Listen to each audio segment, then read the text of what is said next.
Maybe the cash for that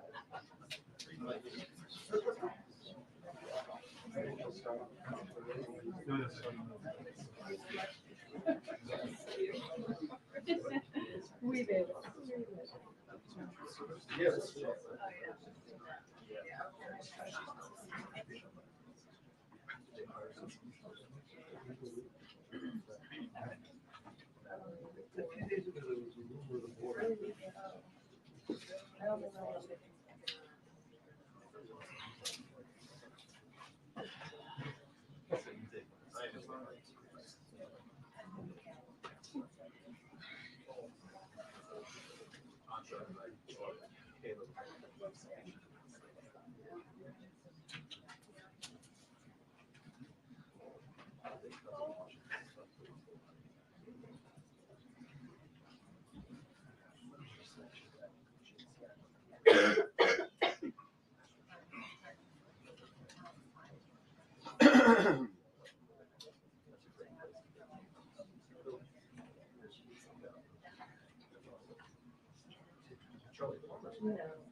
I'm not it. You know how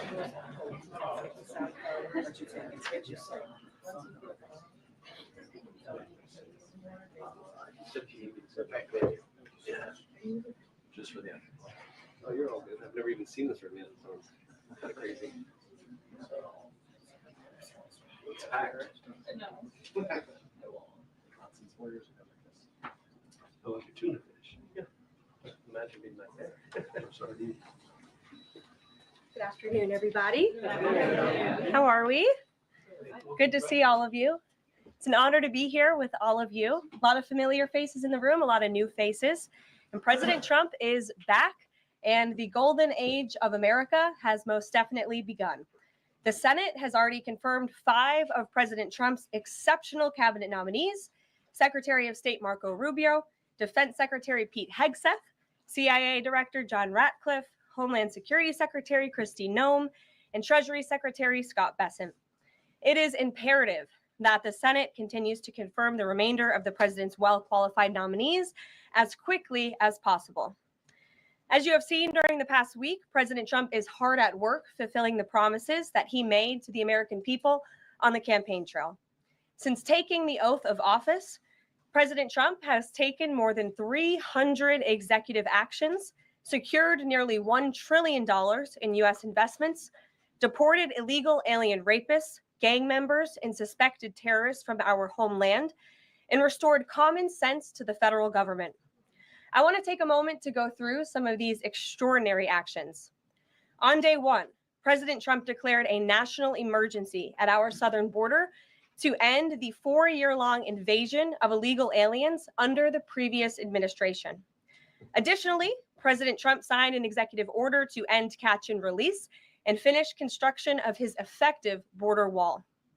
By using every lever of his federal power, President Trump has sent a loud and clear message to the entire world. America will no longer tolerate illegal immigration, and this president expects that every nation on this planet will cooperate with the repatriation of their citizens. As proven by this weekend, when President Trump swiftly directed his team to issue harsh and effective sanctions and tariffs on the Colombian government, upon hearing they were denied a U.S. military aircraft full of their own citizens who were deported by this administration. Within hours, the Colombian government agreed to all of President Trump's demands, proving America is once again respected on the world stage. So, to foreign nationals who are thinking about trying to illegally enter the United States, think again. Under this president, you will be detained and you will be deported. Every day, Americans are safer because of the violent criminals that President Trump's administration is removing from our communities. On January 23rd, ICE New York arrested a Turkish national for entry without inspection who is a known or suspected terrorist. On January 23rd, ICE San Francisco arrested a citizen of Mexico unlawfully present in the United States who has been convicted of continuous sexual abuse of a child aged 14 years or younger. ICE St. Paul has arrested a citizen of Honduras who was convicted of fourth-degree criminal sexual conduct with a minor. ICE Buffalo arrested a citizen of Ecuador who has been convicted of rape. ICE Boston arrested a citizen of the Dominican Republic who has a criminal conviction for second-degree murder. This criminal was convicted of murder for beating his pregnant wife to death in front of her 5-year-old son. And ICE St. Paul also arrested a citizen of Mexico who was convicted of possessing pornographic material of a minor on a work computer. These are the heinous individuals that this administration is removing from American communities every single day, and to the brave state and local law enforcement officers, CBP, and ICE agents who are helping in the facilitation of this deportation operation, President Trump has your back, and he is grateful for your hard work. On the economic front, President Trump took immediate action to lower costs for families who are suffering from 4 long years of the Biden administration's destructive and inflationary policies. President Trump ordered the heads of all executive departments and agencies to help deliver emergency price relief to the American people, untangle our economy from Biden's regulatory constraints, and end the reckless war on American energy. President Trump also signed sweeping executive orders to end the weaponization of government and restore common sense to the federal bureaucracy. He directed all federal agencies to terminate illegal diversity, equity, and inclusion programs to help return America to a merit-based society. President Trump also signed an executive order declaring it is now the policy of the federal government that there are only 2 sexes, male and female. Sanity has been restored. Before I take your questions, I would like to point out to all of you once again have access to the most transparent and accessible president in American history. There has never been a president who communicates with the American people and the American press corps as openly and authentically as the 45th and now 47th president of the United States. This past week, President Trump has held multiple news conferences, gaggled on Air Force One multiple times, and sat down for a 2-part interview on Fox News, which aired last week. As Politico summed it up best, Trump is everywhere again. And that's because President Trump has a great story to tell about the legendary American revival that is well underway.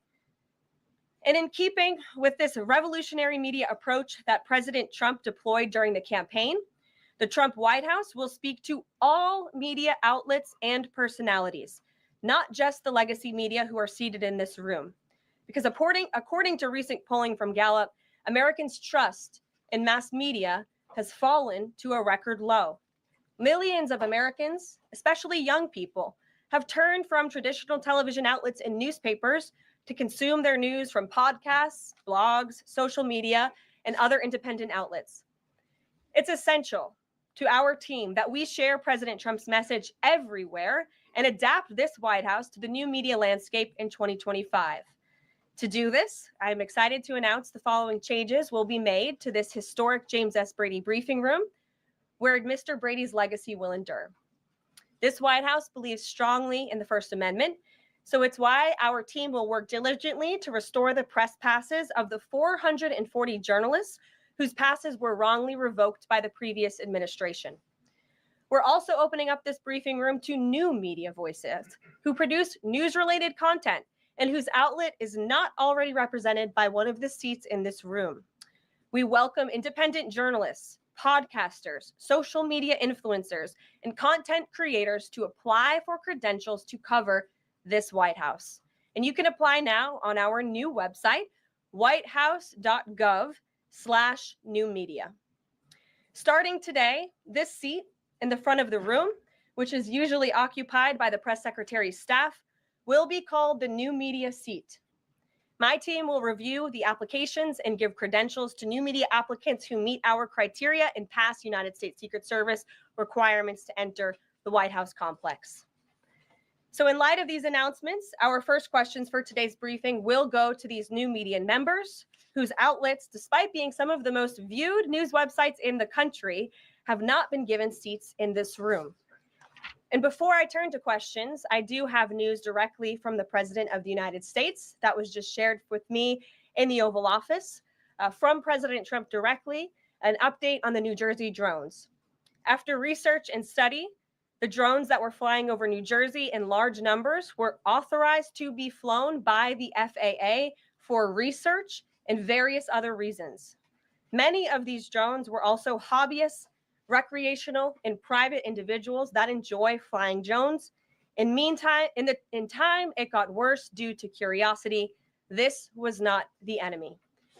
A statement from the President of the United States to start this briefing with some news. And with that, I will turn it over to questions. And we will begin with our new media members, Mike Allen from Axios, Matt Boyle from Breitbart. Mike, why don't you go ahead? Thank you very much. Karoline, does the president see anything fishy about DeepSeek, either its origins or its cost?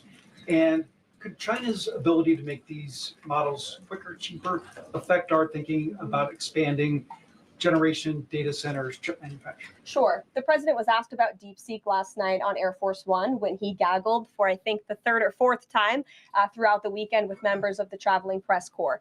The president said that he believes that this is a wake-up call to the American AI industry. The last administration sat on their hands and allowed China to rapidly develop this AI program.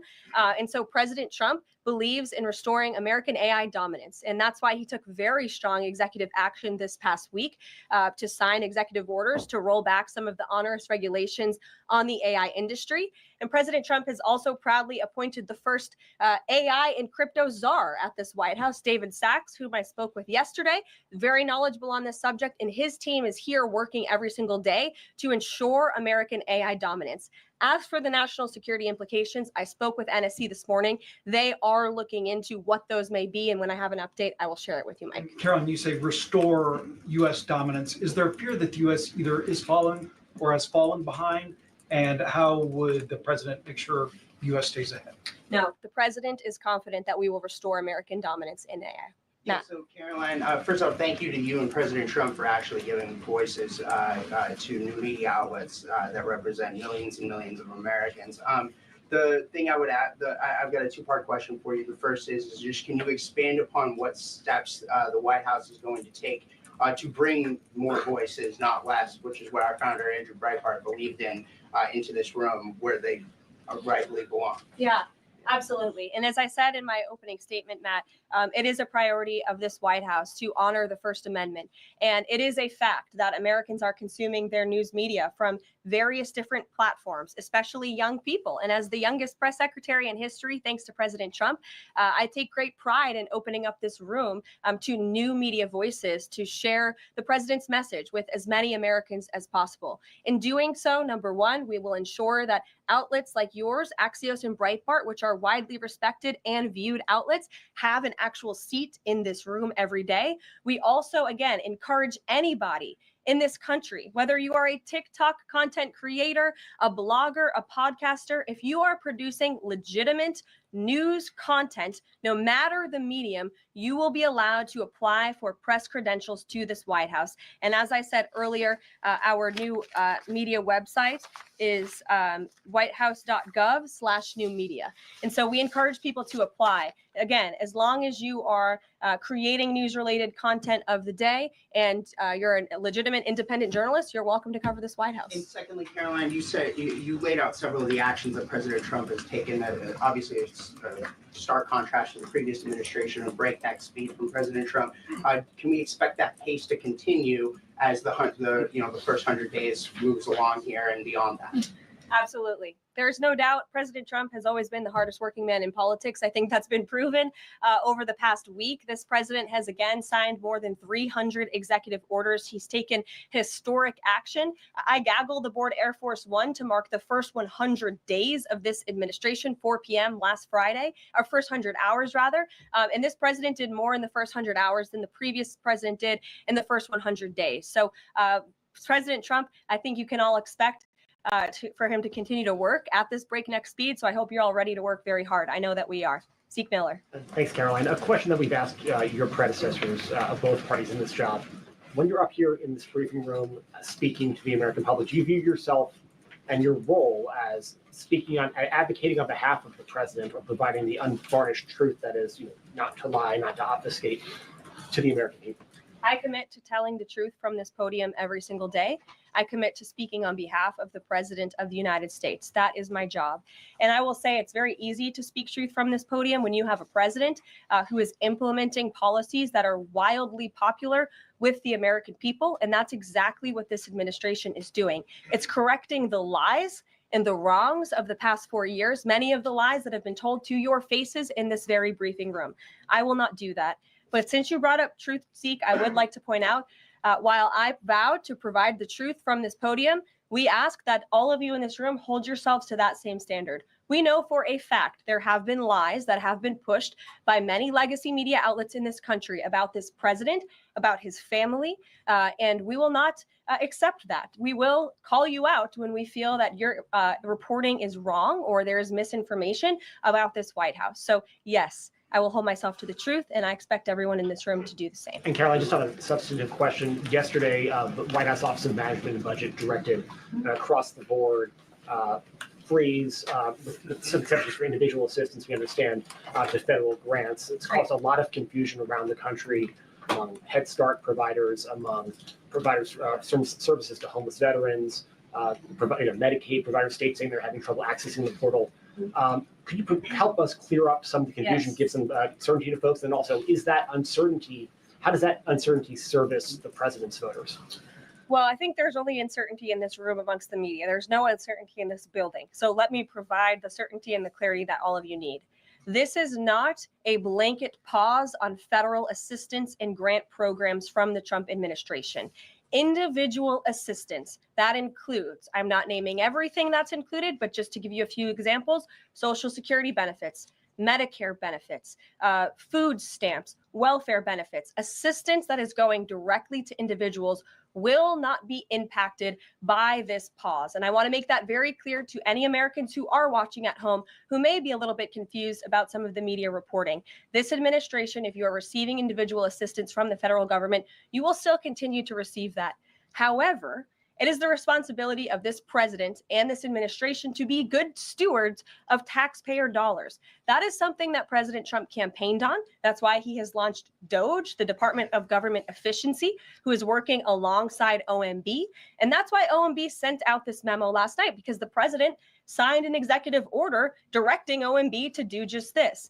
And the reason for this is to ensure that every penny that is going out the door is not conflicting with the executive orders and actions that this president has taken. So what does this pause mean? It means no more funding for illegal DEI programs. It means no more funding for the Green New scam that has cost American taxpayers tens of billions of dollars. It means no more funding for transgenderism and wokeness across our federal bureaucracy and agencies. No more funding for Green New Deal social engineering policies. Again, people who are receiving individual assistance, you will continue to receive that. And President Trump is looking out for you by issuing this pause because he is being good steward of your taxpayer dollars. Thanks, Karoline. Sure. How long is this pause going to last, and how is the Trump administration recommending that organizations that rely on federal funding make payroll, pay their rent in the meantime? It is a temporary pause, and the Office of Management and Budget is reviewing the federal funding that has been going out the door. Again, not for individual assistance, but for all of these other programs that I mentioned. I also spoke with the incoming director of OMB this morning, and he told me to tell all of you that the line to his office is open for other federal government agencies across the board. And if they feel that programs are necessary and in line with the president's agenda, then the Office of Management and Budget will review those policies. I think this is a very responsible measure. Again, the past 4 years, we've seen the Biden administration spend money like drunken sailors. It's a big reason we've had an inflation crisis in this country. And it's incumbent upon this administration to make sure, again, that every penny is being accounted for honestly. Why impose this pause with so little notice? Why not give organizations more time to plan for the fact that they are about to lose, in some cases, really crucial federal funding, at least for a period of time? There was notice. It was the executive order that the president signed. There's also a freeze on hiring, as you know, a regulatory freeze, and there's also a freeze on foreign aid. And this is, again, incredibly important to ensure that this administration is taking into consideration how hard the American people are working, and their tax dollars actually matter to this administration. Just during this pause, Doge and OMB have actually found that there was $37 million that was about to go out the door to the World Health Organization, which is an organization, as you all know, that President Trump, with the swipe of his pen in that executive order, is no longer wants the United States to be a part of. So that wouldn't be in line with the president's agenda. Doge and OMB also found that there was about to be 50 million taxpayer dollars that went out the door to fund condoms in Gaza. That is a preposterous waste of taxpayer money. So that's what this pause is focused on, being good stewards of tax dollars. And so this doesn't affect Meals on Wheels or Head Start or disaster aid? Again, it does not affect individual assistance that's going to Americans. To follow up on Nancy, do you think there'll be a list of who is affected and how much money is affected? How will these contractors and organizations know if they are actually having their funding frozen? And then secondly, if you're willing, can you just clarify, is the end goal of this to essentially challenge Congress or to prove that the president can withhold federal funding? In other words, is this an attempt to pick a fight to prove that he can do this? No, absolutely not. As it says right here in the memo, which I have, and I'd encourage all of you to read it, it says the American people elected President Trump to be the president of the United States and gave him a mandate to increase the impact of every federal dollar. This memo requires federal agencies to identify and review all federal financial assistance programs and supporting activities consistent with the president's policies and requirements. The American people gave President Trump an overwhelming mandate on November 5th, and he's just trying to ensure that the tax money going out the door in this very bankrupt city actually aligns with the will and the priorities of the American people. So will there be a line? Yes. Welcome. You look great. You're doing a great job. You talked about transparency, and some of us in this room know how just transparent President Trump has been the last 5 or 6 years. I think you'll do the same.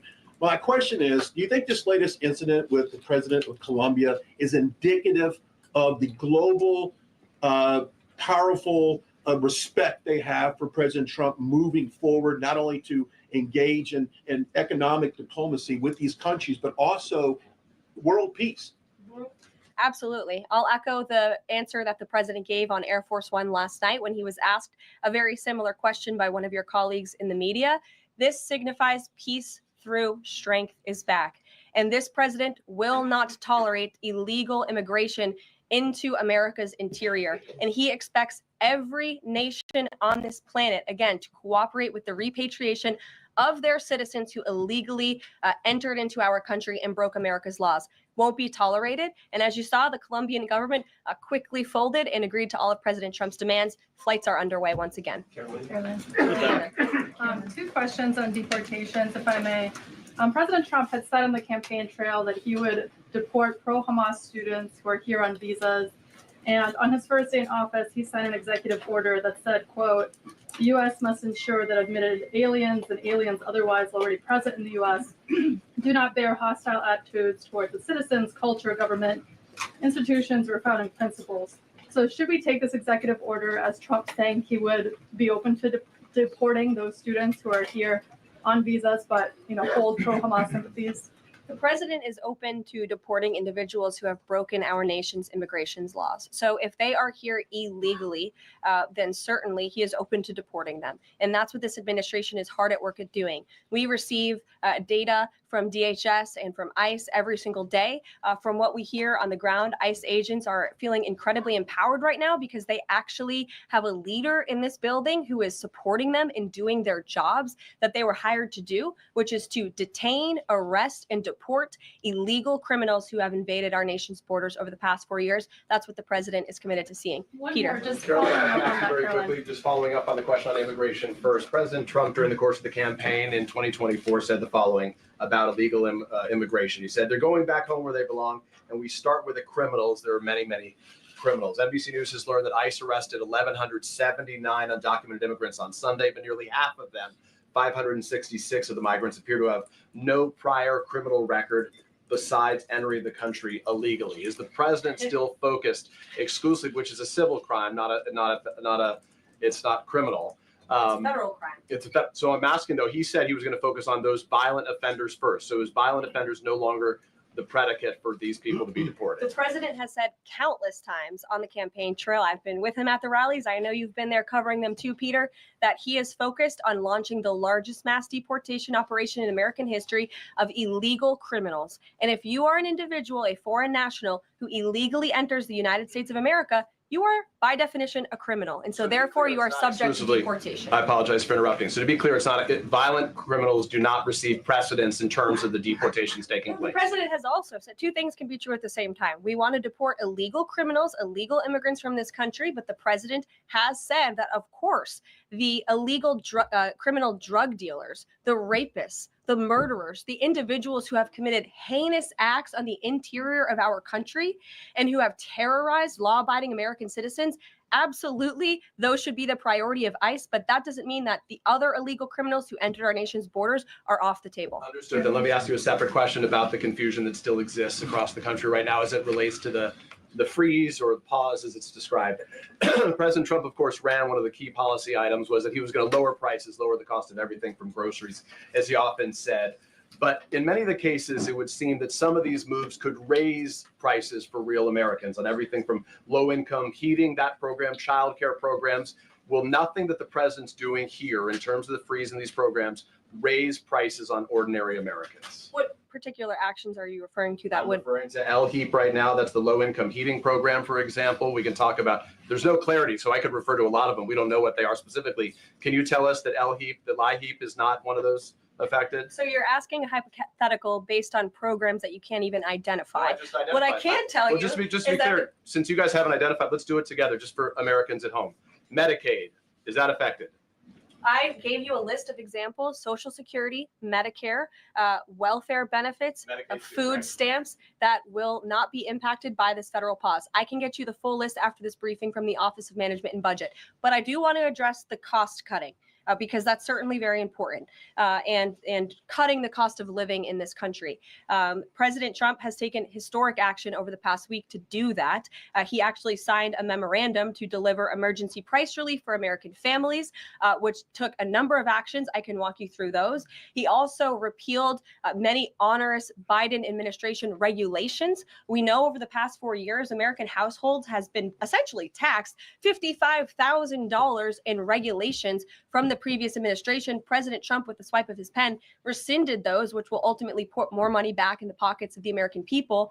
So deregulation is a big deal. And then when it comes to energy, I mean, the president signed an executive order to declare a national energy emergency here at home, which is going to make America energy dominant. We know that energy is one of the #1 drivers of inflation. And so that's why the president wants to increase our energy supply to bring down costs for Americans. The Trump energy boom is incoming, and Americans can expect that. Please share that now. Thank you. Caroline, I think some of the confusion may be here with this pause on federal funding. You've made it clear you're not stopping funds that go directly to individuals, but there certainly are lots of organizations that receive funding and then may pass along a benefit. Meals on Wheels, for one. They provide meals for over 2.2 million seniors. What is the president's message to Americans out there, many of whom supported him and voted for him, who are concerned that this is going to impact them directly, even if, as you said, the funding isn't coming directly to their wallet? I have now been asked and answered this question 4 times. To individuals at home who receive direct assistance from the federal government, you will not be impacted by this federal freeze. In fact, OMB just sent out a memo to Capitol Hill with Q&A to clarify some of the questions and the answers that all of you are asking me right now. Again, direct assistance will not be impacted. I've been asked and answered about this OMB memo. There's many other topics of the day. Jackie But Heinrich. indirect assistance, Thank you, Caroline, if it's Caroline. going to another organization and then trickling down. Direct assistance that is in the hands of the American people will not be impacted. Again, as I said to Peter, we will continue to provide that list as it comes to fruition. But OMB right now is focused on analyzing the federal government's spending, which is exactly what the American people elected President Trump to do. And one question on Thank you, immigration, Caroline. Caroline, on And- immigration. Of Thank the you, Caroline. 3,500 arrests ICE has made so far since President Trump came back into office. Can you just tell us the numbers? How many have a criminal record versus those who are just in the country illegally? All of them, because they illegally broke our nation's laws and therefore they are criminals as far as this administration goes. I know the last administration didn't see it that way, so it's a big culture shift in our nation to view someone who breaks our immigration laws as a criminal, but that's exactly what they are. You may have done going from the worst to worst. They all have a criminal record. And welcome to the briefing If they room. broke our nation's laws, yes, they are criminal. Yes. Thank you. On stripping security details for figures like John Bolton, Pompeo, Brian Hook, Senator Tom Cotton said that he's seen the intelligence and the threat from Iran is real for anyone who played a role in Soleimani's strike. He voiced concern it wouldn't just impact those individuals, but potentially their family, innocent bystanders, friends, anyone who's near them when they're out in public. Is the president open to reconsidering his decision? The president was asked and answered this yesterday, and he was firm in his decision despite some of the comments that you had referenced. And he's made it very clear that he does not believe American taxpayers should fund security details for individuals who have served in the government for the rest of their lives. And there's nothing stopping these individuals that you mentioned from obtaining private security. That's where the president stands on it. I have no updates on that. Is there any concern that this decision might jeopardize the administration's ability to hire the best advisors for these kinds of positions in the future? No, in fact, I've talked to the presidential personnel office who has told me directly that there is such an influx of resumes for this administration that it's incredibly overwhelming. There is no lack of talent for the Trump administration. Reagan, would he take any responsibility if anything happened to these people? Would he feel at all that his decision was a factor in that? The president was asked and answered this yesterday. I defer you to his Thanks, comments. Caroline. Reagan, since you're in the back row, I hear you. The back row hasn't gotten much attention in the last 4 years, so I'm happy to answer your question. And I can project. Does the president intend to permanently cut off funding to NGOs that are bringing illegal foreign nationals to the country, such as Catholic Charities? I am actually quite certain that the president signed an executive order that did just that, and I can point you to that. One more, Caroline. President Trump issued an executive order on increased vetting for refugees in visa applications.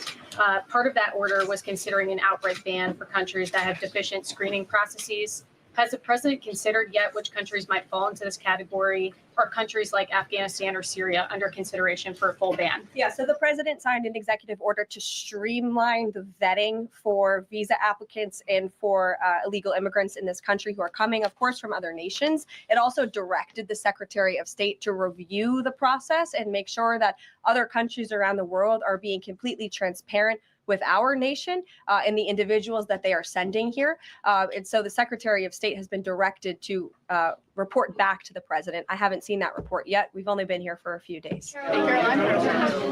One on the freeze in federal funding. Who advised the president on the legality of telling government agencies that they don't have to spend money that was already appropriated by Congress? Well, as the OMB memo states, this is certainly within the confines of the law. So White House counsel's office believes that this is within the president's power to do it, and therefore he's doing it. Okay, so they disagree with lawmakers who say that they don't have the power to freeze this funding. Again, I would point you to the language in the memo that clearly states this is within the law. And on what happened on Friday night, the administration fired several inspectors general without giving Congress the 30-day legally required notification that they were being fired. I think only 2 were left at DHS and the DOJ. And then yesterday we saw several prosecutors, I believe 12, fired from the Justice Department who worked on the investigations into the president. As you know, they are career prosecutors, therefore they are afforded civil service protections. How is the administration deciding which laws to follow and which ones to ignore? So it is the belief of this White House and the White House counsel's office that the president was within his executive authority to do that. He is the executive of the executive branch, and therefore he has the power to fire anyone within the executive branch that he wishes to. There's also a case that went before the Supreme Court in 2020, Scala Law LLC versus the Customs, Bureau protection. I would advise you to look at that case, and that's the legality that this White House was resting on. So you're confident that if they bring lawsuits against you, those prosecutors who were fired, that they will succeed? We will win in court. And yes. Did he personally direct this, given they worked on the classified documents investigation and the election interference investigation? This was a memo that went out by the presidential personnel office, and the president is the leader of this White House. So yes. Yes. Caroline. Caroline, thank you. Congrats on your birthday on the podium. Thank you. President Trump ended funding for UNRWA and also designated the Houthis a foreign terrorist organization. Right. Both were decisions that the previous administration had reversed. So here's my question. Will there be an investigation into who gave the previous administration this terrible advice?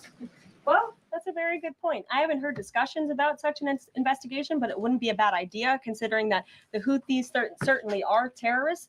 They have launched attacks on U.S. naval ships across this world. And so I think it was a very wise move by this administration to redesignate them as a terrorist group because they are. And I think it was a foolish decision by the previous administration to do so. As for an investigation, I'm not sure about that, but it's not a bad idea. Josh. Thank you for the question. I appreciate it. Can you give us an update on the president's plans for his tariff agenda? He spoke a lot about this yesterday, and there's a couple of dates coming up that he's spoken to. Number one, February 1st, he's alluded to both the potential for tariffs for Canada and Mexico, but also China to take effect on those days. What's he thinking about that? Yeah. Should those countries expect that? Again, he was asked and answered this question this past weekend when he took a lot of questions from the press, and he said that the February 1st date for Canada and Mexico still holds. What about the China 10% tariff that he also mused about last Tuesday going into effect on the same day? Yeah, the president has said that he is very much still considering that for February 1st. Yesterday, he talked also about sectoral tariffs on, for instance, pharmaceuticals, as well as semiconductor computer chips. He talked about steel, aluminum, and copper. What's the timeline on those? Is that a similar sort of coming days thing? Yeah, so when the president talked about that in his speech yesterday, that actually wasn't a new announcement. That was within a presidential memorandum that he signed in one of the first days here in the White House on his America First trade agenda. So there's more details on those tariffs in there. As far as a date, I don't have a specific date to read out to you, but the president is committed to implementing tariffs effectively, just like he did in his first term. Finally, he also was asked on the plane when he gaggled about the potential for a universal tariff. He was asked maybe about 2.5%. There was a report about that. He said he wanted much bigger than that. Should we understand that these tariffs would add up? You know, in other words, you might have country-specific tariffs like Canada, Mexico, China. You might have sectoral tariffs like on pharmaceuticals, as well as a potential universal tariff on top of that. Do these stack on one or the other, or would one sort of take precedence over another? All I can point you to is what the president has said on this front. The February 1st date for Canada and Mexico, also the China tariff that he has discussed. He rejected the 2.5% tariff. He said that was a little bit too low. He wants it to be higher. I'll leave it to him to make any decisions on that front. Phil Wegman. What the Mexicans and Canadians have done so far, do you have any comment on whether that has met the bar, what he wants to see on fentanyl? Thank you. I won't get ahead of the president again on advocating to foreign nations on what they should or shouldn't do to get away from these tariffs. The president has made it very clear, again, that he expects every nation around this world to cooperate with the repatriation of their citizens. And the president has also put out specific statements in terms of Canada and Mexico when it comes to what he expects in terms of border security. We have seen a historic level of cooperation from Mexico. But again, as far as I'm still tracking, and that was last night talking to the president directly, February 1st is still on the books. Phil. Thank you, Karoline. Quick programming note and then a question on taxes. Well, in terms of programming, should we expect to see you here every day? How frequently will these press briefings be? It is a good question, April. So look, the president, as you know, is incredibly accessible. First day here, he wanted all of you in the Oval Office. You got a 60-minute press conference with the leader of the free world while he was simultaneously signing executive orders. I may add that's pretty impressive. I don't think the previous office holder would be able to pull such a thing off. So look, the president is the best spokesperson that this White House has. And I can assure you that you will be hearing from both him and me as much as possible. And then a question about tax cuts. The president has promised to extend the tax cuts from the previous term. I'm curious, does the president support corresponding spending cuts as some Republicans have called for in Congress? And will the new Treasury Secretary be leading those negotiations with the Hill as Mnuchin did during the first administration? The president is committed to both tax cuts and spending cuts. And he has a great team negotiating on his behalf, but there's no better negotiator than Donald Trump. And I'm sure he'll be involved in this reconciliation process as it moves forward. Karoline, in the announcement that you made last night on the Iron Dome, it said the president had directed that the United States will build this Iron Dome. Yeah. When you read into the executive order, it seemed short of that. It asked for a series of studies and reports back to them. Can you tell us whether the president has directed this? And if he is this concerned on this issue, why the suspensions that we saw listed by OMB included so many different nuclear programs, non-proliferation programs, programs to blend down nuclear weapons, and so forth? First of all, when it comes to the Iron Dome, the executive order directed the implementation of an Iron Dome. It also, as you said, kind of directed research and studies to see if or how the United States can go about doing this, particularly the Department of Defense. When it comes to the other question that you asked about those specific programs, again, I would say this is not a ban. This is a temporary pause and a freeze to ensure that all of the money going out from Washington, D.C. is aligned with the president's agenda. And as the Office of Management and Budget has updates on what will be kickstarted once again, I will provide those to you. Just to clarify for a sec what you were saying before on Medicaid. It wasn't clear to me whether you were saying that no Medicaid would be cut off. Obviously, a lot of this goes to states before it goes to individuals and so forth. So are you guaranteeing here that no individual now on Medicaid would see a cutoff because of the pause? I'll check back on that and get back to you. John. Thanks a lot, Caroline. As you know, in the first week that the president was in office, signed an executive order as it relates to birthright citizenship, trying to eliminate that. Now, 22 state attorney generals have said that this is unconstitutional. A federal judge has just agreed with their argument. What's the administration's argument for doing away with birthright citizenship? The folks that you mentioned have a right to have that legal opinion, but it is in disagreement with the legal opinion of this administration. This administration believes that birthright citizenship is unconstitutional, and that is why President Trump signed that executive order. Illegal immigrants who come to this country and have a child are not subject to the laws of this jurisdiction. That's the opinion of this administration. We have already appealed the lawsuit that was filed against this administration, and we are prepared to fight this all the way to the Supreme Court if we have to, because President Trump believes that this is a necessary step to secure our nation's borders and protect our homeland. On foreign policy, Caroline, on foreign policy, if I may, the president's commitment to the NATO Defense Alliance, is it as strong as the prior administration?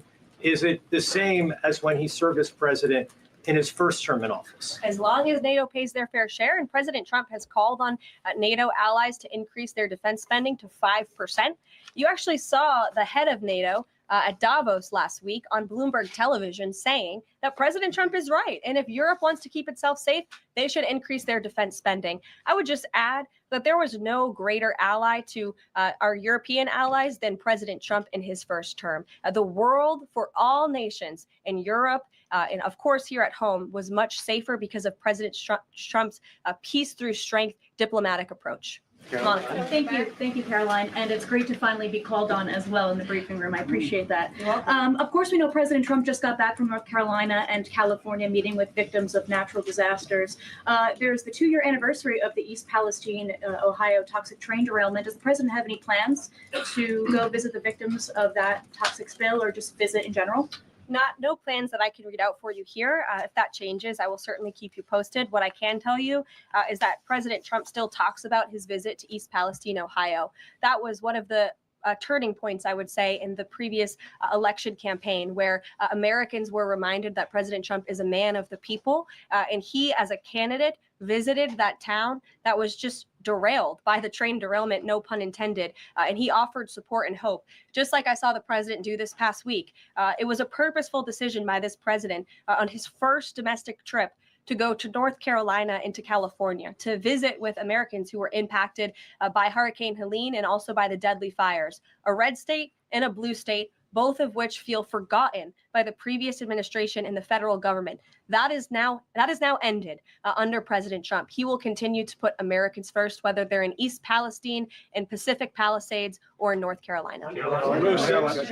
Thank you, Caroline. On California, could you please clarify what the military did with the water last night as referenced in the president's Truth Social post? The water has been turned back on in California, and this comes just days after President Trump visited Pacific Palisades, and as you all saw, applied tremendous pressure on state and local officials in Pacific Palisades, including Los Angeles Mayor Karen Bass, to turn on the water and to direct that water to places in the south and in the middle of the state that have been incredibly dry, which has led to the rapid expansion of these fires. So could you clarify what the military's role was, where the water came from, and how it got there? Again, the Army Corps of Engineers has been on the ground in California to respond to the devastation from these wildfires. And I would point out that just days after President Trump visited the devastation from these fires, the water was turned on. That is because of the pressure campaign he put on state and local officials there who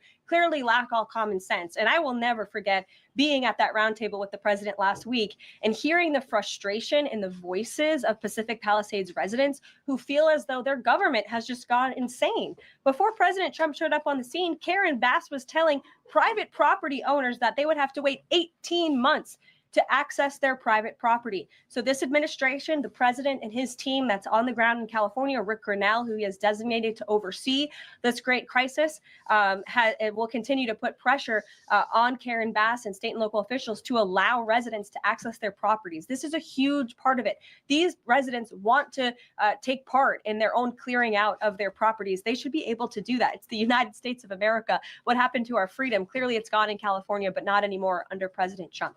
April. Caroline, welcome to the briefing room. Thank you. Several questions. One on the pause.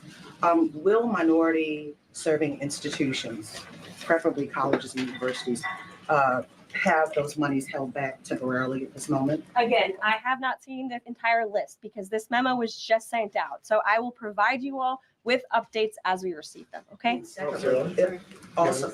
Secondly, when it comes to immigration, there is this southern border focus. What happens to those who've overstayed their visas? That is part of the broken immigration system. In 2023, there was a report by the Biden administration, the Homeland Security Department, that said overstays of visas were 3 times more than usual. Will there be a focus on the overstays for visas as well? If an individual is overstaying their visa, they are therefore an illegal immigrant residing in this country and they are subject to deportation. And also lastly, as we're dealing with anti-DEI, anti-woke efforts, we understand this administration is thinking about celebrating Black History Month. Have you got any word on that? Anything that you can offer to us? As far as I know, this White House certainly still intends to celebrate, and we will continue to celebrate American history and the contributions that all Americans, regardless of race, religion, or creed, have made to our great country, and America is back. Christian Dayton. Thanks, Caroline. Just real quick, you mentioned the inflation executive order the president signed, but egg prices have skyrocketed since President Trump took office. So what specifically is he doing to lower those costs for Americans? Really glad you brought this up because there is a lot of reporting out there that is putting the onus on this White House for the increased cost of eggs. I would like to point out to each and every one of you that in 2024, when Joe Biden was in the Oval Office or upstairs in the residence sleeping, I'm not so sure, egg prices increased 65% in this country.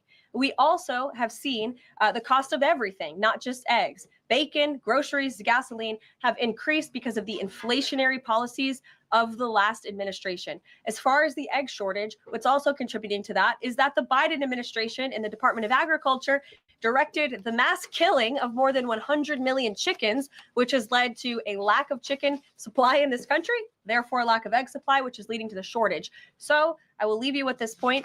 This is an example of why it's so incredibly important that the Senate moves swiftly to confirm all of President Trump's nominees, including his nominee for the United States Department of Agriculture, Brooke Rollins, who is already speaking with Kevin Hassett, who's leading the economic team here at the White House, on how we can address the egg shortage in this country.